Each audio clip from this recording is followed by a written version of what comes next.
Hello students, question number 21 from JEE Main 2022. 27 July, shift 2. The question is, consider a matrix A, which is this, where alpha, beta, gamma are three distinct natural numbers. Then if determinant of adjoint of adjoint of adjoint of adjoint of A अगर और divided by है alpha minus beta, beta minus gamma और gamma minus alpha whole to the power 16 है, equal to है 2 की power 32 into 3 की power 16 है, then the value of such three triplets alpha beta gamma क्या आएगा ये निकालना है मुझे। तो सबसे पहले हम क्या करेंगे, डिटर्मिनेंट का वैल्यू निकालेंगे यहाँ पर, और डिटर्मिनेंट का वैल्यू हम कुछ इस तरीके से निकालेंगे कि देखो ऐसा होगा कि determinant of A equal to, यहाँ पर एक ऑपरेशन यूज़ करता हूँ मैं सबसे पहले तो, कि R3 goes to R3 plus R1 करूँगा मैं। जब ये ऑपरेशन यूज़ करेंगे तो यहाँ पर मुझे मिलेगा क्या कि determinant of A equal to आ जाएगा alpha beta gamma, alpha square beta square gamma square, यहाँ पर आएगा alpha plus beta plus gamma, यहाँ पर भी आएगा alpha plus beta plus gamma, यहाँ पर भी आएगा alpha plus beta plus gamma हो जाएगा, जहाँ से मैं alpha plus beta plus gamma last row से कॉमन ले लूँगा अगर, तो बचेगा alpha beta gamma, alpha square beta square gamma square और 1 1 1 आ जाएगा, जो कि एक स्टैंडर्ड डिटर्मिनेंट है जिसका वैल्यू जब ओपन करते हैं तो आता है क्या, ये तो बाहर रहेगा और इसका वैल्यू हो जाएगा alpha minus beta, beta minus gamma into gamma minus alpha आता है। ये हो गया डिटर्मिनेंट ऑफ ए का वैल्यू। साथ में अगर एडजॉइंट इसका वैल्यू निकालना है मुझे, देखो क्या करेंगे हम कि determinant of adjoint of adjoint of adjoint of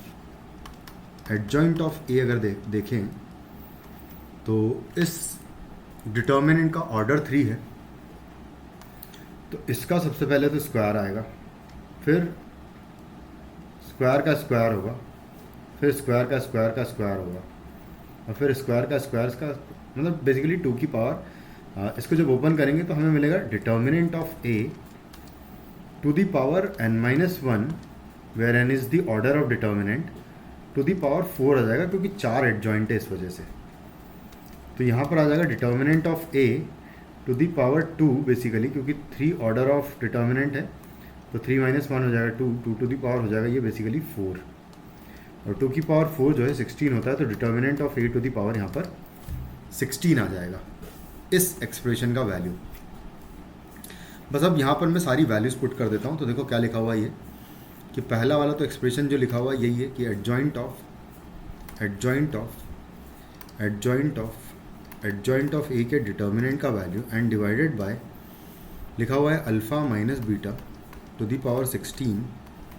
beta minus gamma to the power 16 and gamma minus alpha to the power 16 is equal to given है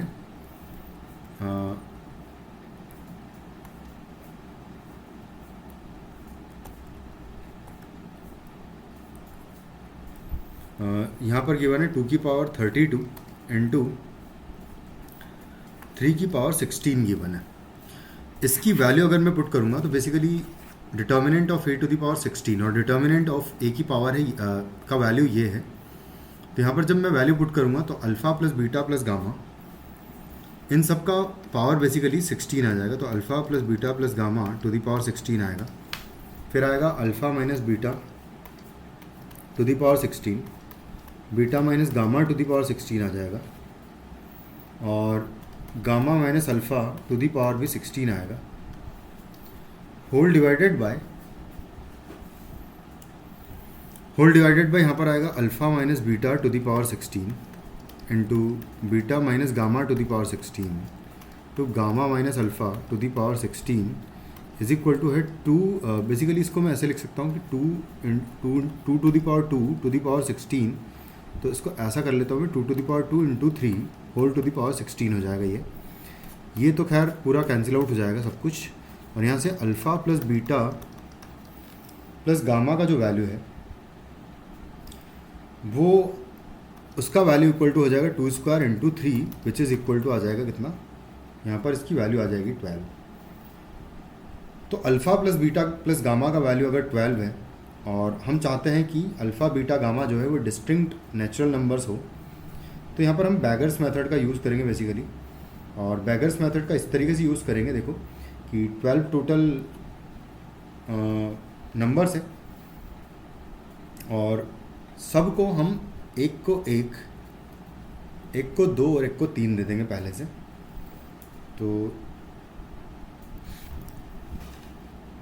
यहाँ पर सबको अगर एक एक दे देते हैं, बेसिकली नेचुरल नंबर तो मुझे बनाना ही, क्योंकि ज़ीरो नहीं किसी को देना, तो बेसिकली एक एक पहले सबको दे देंगे अल्फ़ा बीटा गामा को। तो alpha plus beta plus gamma का जो वैल्यू होगा बेसिकली वो 9 के इक्वल हो जाएगा।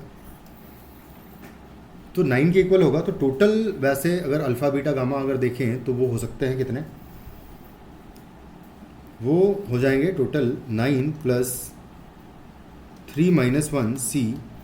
3 माइनस 1 बेगर्स मेथड से, यानी कि 11 C2 आ जाएगा। बेसिकली टोटल जितने सॉल्यूशंस हो सकते हैं इस इक्वेशन के वो इतने होंगे, बट इसमें से मुझे वो सॉल्यूशंस हटाने हैं जबकि कोई 2 या कोई 3 का वैल्यू, कोई 2 या कोई 3 का वैल्यू इक्वल तो तब होगा जब तीनों का इक्वल वैल्यू हो जाए। तो 4 हो जाए तीनों का वैल्यू अगर, तो हो सकता है। तो ये वाला केस मुझे इसमें सब्ट्रैक्ट करना पड़ेगा बेसिकली। तो ये तो हो गया टोटल, यहाँ पर लिख लेता हूँ टोटल सॉल्यूशंस। उसके बाद टोटल माइनस मुझे 11 C2 माइनस 1 करूँगा जबकि तीनों इक्वल वैल्यूज़ हो जाए। और उसके बाद एक और केस मुझे ये माइनस करना पड़ेगा कि 3 C2 से कोई भी 2 अगर सिलेक्ट करता हूँ मैं, और उनको जो सेम वैल्यू असाइन करने की वेज हो सकते हैं वो अगर मैं यहाँ पर लिख दूँ, जो कि होंगे टोटल 4 वेज,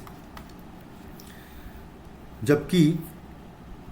1 1 हो सकता है, 2 2 हो सकता है, 3 3 हो सकता है, 1 1 2 2 3 3 4 4 5 5, 1 1 हो सकता है,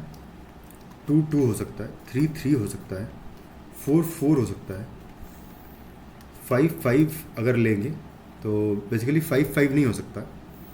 ये गलत हो जाएगा। यहाँ पर देखो हम टोटल सिर्फ 9 तक जाना है हमें बेसिकली सम, तो वो सिर्फ यहाँ तक ही हो सकता है, 5 5 भी नहीं हो पाएगा। ये सिर्फ 4 केसेस हो सकते हैं, जबकि मैं अल्फ़ा बीटा को मान लो सिलेक्ट करते 2 नंबर्स अल्फ़ा बीटा जिनको मैं सेम वैल्यू असाइन करना चाहता हूँ, तो 1 1 दे सकता हूँ, 2 2 दे सकता हूँ, 3 3 और 4 4, क्योंकि 4 4 तक देंगे तो 8 टोटल हो जाएगा। और टोटल हमें इन सबका कितना चाहिए, 9 चाहिए, तो इस वजह से इंटू 4 करना पड़ेगा। तो बस इसको कैलकुलेट कर लेते हैं। तो 11 into 10 divided by 2 minus 1 minus 3 C2 होगा 3 इंटू 4 करेंगे तो ये 12 हो जाएगा। तो 11 इंटू ये कैंसिल आउट कर देंगे 5 टाइम्स, तो बेसिकली 55 माइनस 1 माइनस 12 हो जाएगा इन दोनों का मल्टीप्लिकेशन। 13 माइनस कर देंगे तो 42 हमारे पास बचेगा आंसर इस क्वेश्चन का। Thank you.